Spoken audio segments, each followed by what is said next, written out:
Hello, everyone. It's your favorite self, which is a relation which relates itself to itself, and relating itself to itself relates itself to another, mainly the power that established it.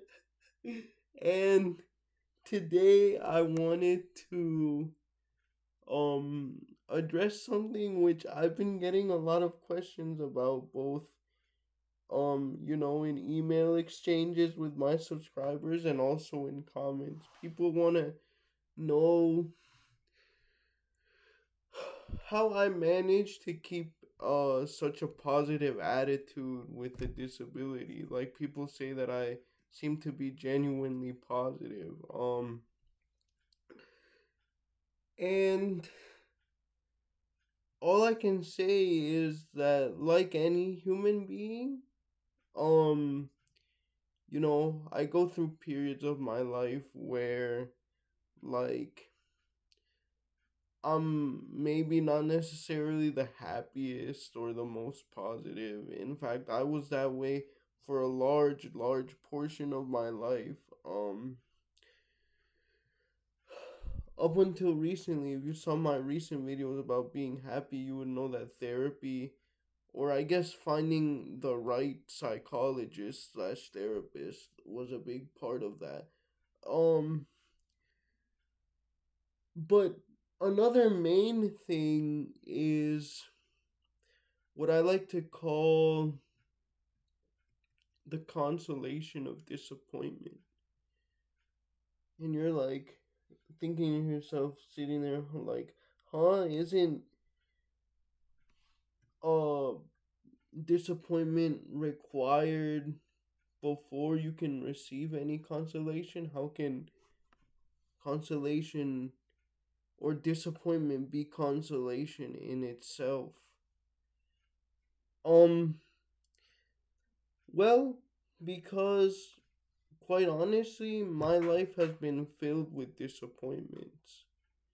Um, you know, mainly due to my disability, be they physical, social, sexual, whatever in nature. And when I was younger, in my teen years, I'm in my mid 20s now. Um, I used to get all bent up out of shape about it, man. Like, for hours, I would be rummaging and rummaging, and what they call, I guess, maladaptive daydreaming, and, like, in one instance, it resulted in really, really intense erotomania, where I was so lonely that I convinced myself that this girl that I hadn't talked to in years, and, like, basically since I had moved away, like, almost 3 years ago at that point, was madly in love with me. And obviously she wasn't, but I was so isolated at that time that I guess I just wanted, like, an object to pursue, to help fill that void. Um and but eventually I started to adjust my expectations lower when I went into situations. Um and again, you're like, wow, that sounds pretty pessimistic, but it's like, what else was I gonna do, man? Like, I it's sort of like you grow up as a disabled person, right? With this s- super duper large pressure to beat the odds, do everything they told you couldn't, right? But at the same time, like, and the model minority will get its own video probably soon. I've been thinking about that too. But the problem with that is that even if you're a minority, bro, you're still human. I mean, I'm a Latino disabled man, bro. Like there's a lot of pressure on me. Um to beat the odds, and I sort of did. But yeah, I really, what it is that being disappointed over and over and over, um in people and in myself, eventually it reached a point to where I was like, okay, I'm just gonna try to do what I think is right, what will um help me grow as a person. Um and yeah, I just give things a try without really putting too much expectation on them. Now, does that mean I'm perfect and that sometimes the expectations don't inevitably get away from me? Of course, I'm still human, man. I'm still imperfect. I'm still flawed. But it's kind of like I put a shell, and this is going to be a kind of geeky reference, but like I put a shell of Roman concrete around my heart that, Roman concrete is self-healing.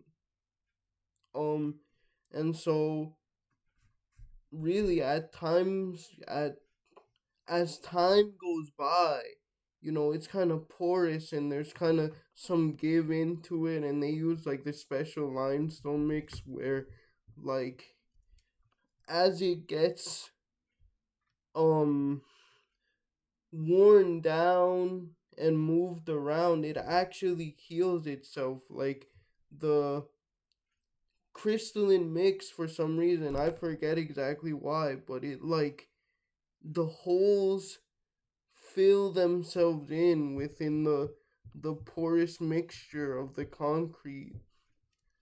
And so, I basically just train myself through self-reflection, through really being honest with myself, like, okay, what role did I this situation didn't go exactly as I planned. What role um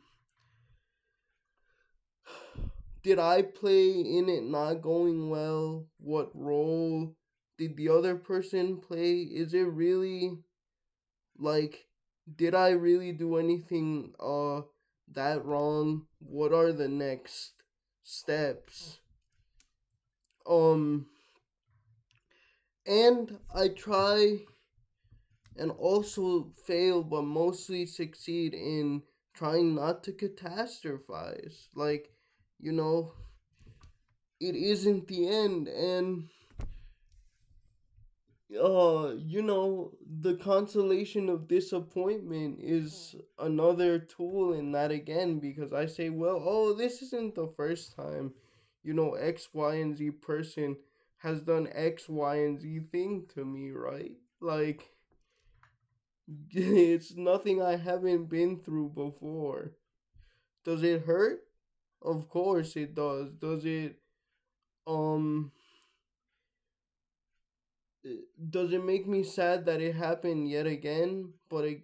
Yes, but I once again I can quickly move on, and honestly, I've had that skill to some extent um all my life, because again, being in a wheelchair, you don't really have much agency a lot of the time in terms of places where you live and where you need to go. And so, whereas, let's say for example, we move to a different place, or a family member um that was visiting us um went back to where they needed to go.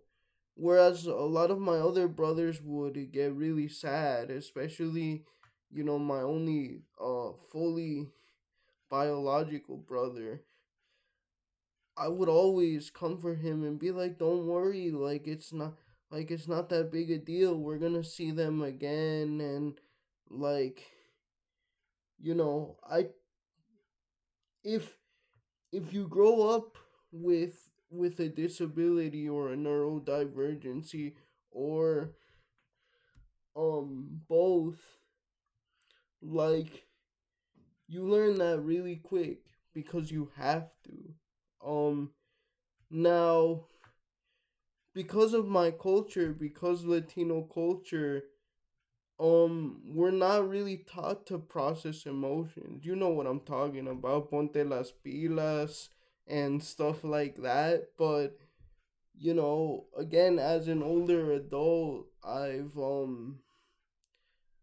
really worked on that. I really worked on really processing, really feeling my emotions, and just once again moving on. And I know this is gonna, run afoul. This is gonna trigger a lot of my fellow American viewers. But um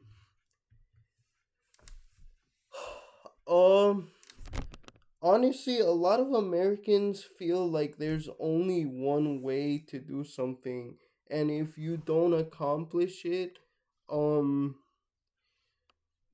in that very precise way that whatever the culture or them personally ascribe for you, well then, that doesn't count. You gave up. But the thing is, if you keep low expectations for things, um and things don't work out the way you want them to, well, guess what, giving up is actually a virtue in that case, because you can find other ways to do or accomplish something.